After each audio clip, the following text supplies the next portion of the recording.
All right, lovely people. The Zoom invite says rheumatology VMR, but that is not happening. Unfortunately, there was a scheduling snafu where the EST and PST times were confused, very common. Uh, and so that is the bad news. The two pieces of good news are first and most importantly that rheumatology session is being rescheduled for exactly the correct time, exactly next week. So 1 week to the day, although the time may be a little bit different. And the other piece of good news is that we decided not to cancel the session and instead record an academy session. So some of you who consume YouTube content may have seen the occasional academy session published, but we're gonna do one open to anybody. There, there's only one ground rules to the academy session, which is ground rules to the academy session, which is that if you want to participate, all you have to do is turn your video on. And the idea is to have everybody who has their video on um, share their thoughts and intermix and learn from each other. So if you're comfortable doing so and want to share your thoughts, please turn your video on and we will learn from you. I will preferentially ask folks who are not part of the academy, since this is a rare and wonderful opportunity to get to see you all and hang out with you all, what your thoughts are. But we'll, of course, try not to make anyone uncomfortable because I know sharing your thoughts medically is very, very intimidating. So yeah, well, this session we 20 minutes long.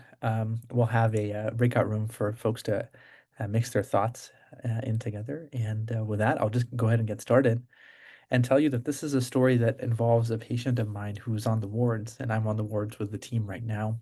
And one of my colleagues gets a call and says, Doctor, it's a 911 call. It's a really important call. The patient's finger stick glucose is 20. Um, and that's where the story begins. You don't know anything else about the patient. Um, Raj, I see you've turned your video on. Maybe I can ask you just to unmute and tell us a little bit about yourself before you share your thoughts to this. Yeah, sure. Hi, everyone. My name is Raj. I'm a fourth year medical student here in Phoenix, Arizona. Nice, I'm a follower of the YouTube podcast and happy to nice. just, see all you guys here on Zoom. Um, would you like me to share thoughts now? Yeah, well, I just want to reflect with you. Thank you so much for hopping on, and really appreciate you being comfortable sharing your video. It's not an easy thing to do. Yeah, yeah. I'm curious if you were getting this call as the soon-to-be intern, not too distant future, and you don't know anything about the patient. This is kind of a cross-cover situation. All you know is their finger stick glucose is 20. Uh, Yeah. what kind of thoughts would be crossing your mind, Raj? Yeah, I think the first thing that I want to do is really touch base with probably nursing and maybe Yeah. recheck that. You Yep. know, also like what do they look like? Are they unconscious? Like what's their neurological state look like? Especially with the Excellent. glucose of 20, I think I'd expect them to be comatose, I would Right. expect. So I Right. think the first things that pop through my mind are one, rechecking, and then quickly assessing their neurological status to, see what maybe further ventilatory intervention they may require. Super. Super. That was absolutely awesome. I have nothing to add to that. Instead, maybe I can ask Glenn, who is returning from a hiatus, studying very hard for step one. Glenn, it's so nice to have you back. How are you? Hello, Rabih. Hello, everyone. Excited to be back. It's been a long months away. Glad I'm back now. Can you repeat the question again? Okay. Yes, I'm just curious. So Raj just shared some thoughts about a patient who has a glucose of 20 on a point of care. Um, Anything else to add that you would be curious to know that Raj may or may not have mentioned? Oh, okay. Oh, just like Raj mentioned, neurological status will be important, Yes. and Yeah. I'd be interested into knowing the ketones, Mhm. either in the urine serum. Um, Yeah. yeah, I'd wanna know also the ABG if it's available. Yeah. Can you mind Extra sharing bright. Do you mind sharing your rationale for the ketones? How is that going to help you? Um, so with the high glucose levels, I'm thinking um either HHS or DKA, just to rule out DKA. So the ABG results and the ketones from the urine can Yeah. help with that. Yeah, you're absolutely right to associate ketones as a valuable test in this situation. When somebody's sugar is low, you would hope and expect that their ketones be high. And the reason for that is if their sugar is low, you want them to have some form of energy available for them to use that energy and be able to Oh, live. And so, oh, I'm yeah, so go I'm ahead. so sorry. With the our units that you use here, so with the glucose of 20, I thought it was very high. I So see. uh now I It's see extremely it's low. oh, okay. Oh, yeah. But isn't it Sorry for interesting? No, no, no problem at all. Isn't it interesting how much overlap there is between high glucose and low glucose, both predominantly affecting the neurological status? And also, the ketone levels are helpful in both situations, high as for the reasons you said, but also low because it helps you understand the mechanism of hypoglycemia. So, hypoglycemia that's mediated by insulin is not real hypoglycemia. It's really that the patient's serum glucose is low, but their total body glucose is normal or even high. That's because the glucose that would have been in the serum is now stuck inside of cells, and the total body glucose concentrations are at normal or sometimes even high. And so, because the cells are actually fed and satisfied and not hungry, the patient's ketone levels are suppressed. There is no need for ketones because the glucose is happy inside of cells. In stark contrast, when patients have hypoglycemia with total body deficiency in glucose, there is no glucose anywhere, neither intracellularly nor in the blood, and so the ketones are a necessary source of energy. So in your read of the units, I think you're showing us the parallels between high and low glucose, with the themes being neurological symptoms and the value of ketones.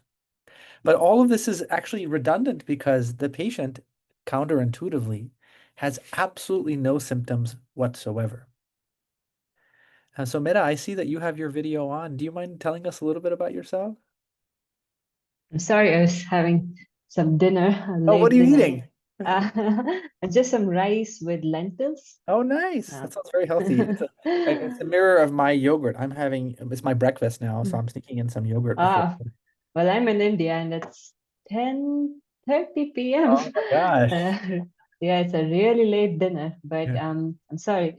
No, no, no. Um, yeah, so well, firstly, I think like Raj said, I'd assess his condition, but Mm, I'd also want to know if he's on some sure. medications right now because I Sure. mean, we don't really know the backstory. So if he's on an insulin drip, I would definitely want to be stopping that insulin drip.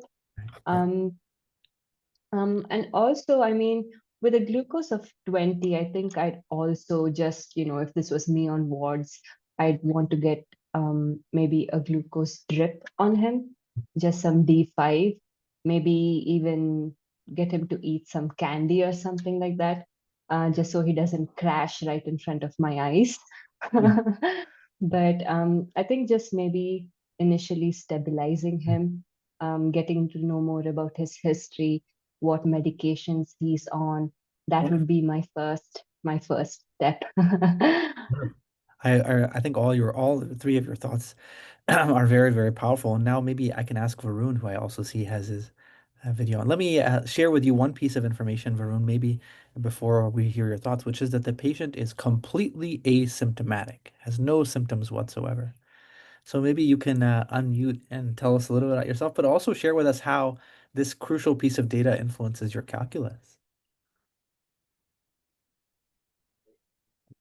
Oh, I'm not sure. For some reason, your mic isn't coming through. Let me take another crack at it. Hello, can you hear Yeah, me? yeah, we can hear you now. And I'm not sure what happened, but we can hear you clearly now. Hello. Yeah, we can hear you. Right now. You can't hear us, huh? Yeah. Can you hear me? Yes. Okay. Yeah.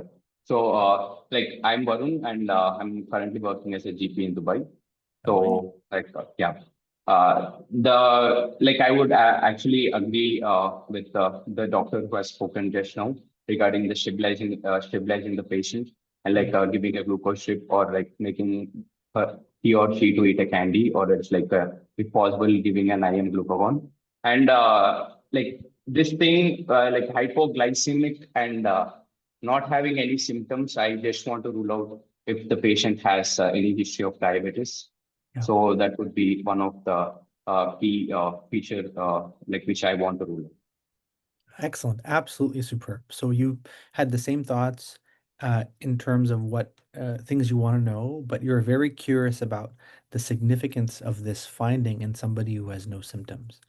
So I'm going to give you one more piece of information, and then I'm going to do a 5-minute breakout room where all of you can mix your thoughts, and then I will tell you what the final diagnosis was. So the patient's finger stick this time was obtained from his left hand, which showed a finger stick glucose of 22. In the panic of it all, the assistant nurse gets another finger stick glucose in the right hand, which shows that the glucose in that right hand is 78.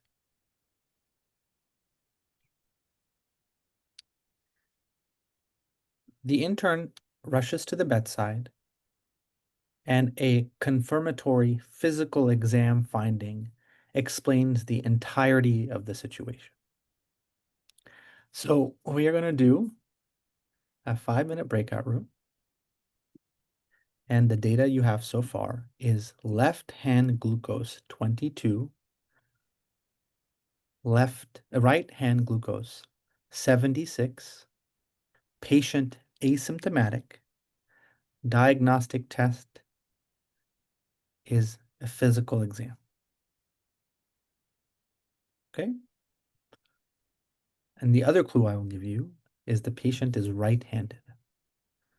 Left hand 22, right hand 76, patient asymptomatic. Okay? All right, we'll see you all in 4 or 5 minutes. A few people just joined the session. The case, oopsie. Wow, literally not letting me resume recording. That's good. Oh, no way. So the case only has 3 pieces of data that we're talking about so far. First is the patient is completely sick. The second patient has a left hand glucose of 22 and a right hand glucose of 76, and we're trying to get to the bottom of it. Abdulaziz, I see that you have your video on. I'm curious, what was your conversation like with the small group? Oh, I think you're muted still. Yeah, so we're discussing Okay. about if the patient have like a vascular disease and decrease blood supply to the same arm, and we think about maybe this Yeah, wrong by IV dilution by normal saline or something by correcting incorrect. So we're yeah, thinking this patient have very vascular good. disease or venous thrombosis or something, decreased blood flow to the hand, or from the false false positive from the normal IV fluid. So that's why I'm discussing Excellent. this. So we'll check the Yeah, pulse, the super. skin condition, if there's edema. This is our discussion. Excellent. Excellent. Tell us a little bit about yourself. Where are you calling from? Yeah, I am from Somalia. Now I am working in Kuwait and started my In Kuwait. nephrology fellowship Oh, there. Yeah. oh, that's so cool. That is so cool. You're originally from Somalia, now in Kuwait. Oh, welcome. Thank you so much for hopping on and joining us today. Uh, I see, last but not least, our only guest with their video is Samba Siva. Do you want to unmute? I know I let you in the meeting a little bit later, so you may not have heard all the details, but I'm curious if you caught any of the conversation in your group. Yeah, sure. Thank you. Thanks for the opportunity. In our group, we were thinking more of an obstructive kind of thing or a steal syndrome kind of thing, and it is a little bit of stretch. Hello, can you hear me? No. Yes, yeah, very well. Yeah. We are thinking about that, and as he's a right-handed, one of our group members, she was discussing about she might be dosing insulin and it is localized to the left hand, something like that, and something like sometimes sweat also can change the glucose kind of things. That is something. So there are multiple things that we are thinking, but we are Yeah. not sure. Yeah, let me share the case conclusion with you all just for the sake of time because I have to go to work in literally 3 minutes. So I think the reason there's the concept of Whipple's triad is because the testing for glucose can be very, very difficult and inaccurate. So if you remember, in order to diagnose hypoglycemia, three things need to happen. The first is the patient needs to be symptomatic. The second is the glucose needs to be low. And the third is that the glucose correction with exogenous glucose results in the symptom resolution, proving that these two things are related. So you might ask, well, why do we even bother to prove that they're related? And the reason to require that proof to be related is because the symptoms of hypoglycemia are very nonspecific and can be caused by many, many things. But more importantly, testing for hypoglycemia is incredibly fraught with many, many difficulties. And the errors that in measurement of glucose have to do with where the glucose is obtained. So there are two different kinds of glucoses. There's a venous glucose and a capillary glucose. And in this instance, we are studying the possibility of what's called type 1 pseudohypoglycemia, where the capillary glucose is falsely low. The other kind, which we won't discuss today, is when the capillary glucose is normal, but the venous glucose is low. And these have a variety of causes, including delay in getting the sample to the lab, including hypercellularity. So there's a lot of cells in that venous sample and they consume the glucose. But when your capillary glucose is artificially low, you really have diagnosed a perfusion problem. And the premise is that the reason that the glucose is low in the capillaries is it's actually selectively low just in the capillaries and nowhere else. And the rationale for that is that there is tissue hypoxia and the tissues are consuming as much glucose as they possibly can because there's not enough blood flow.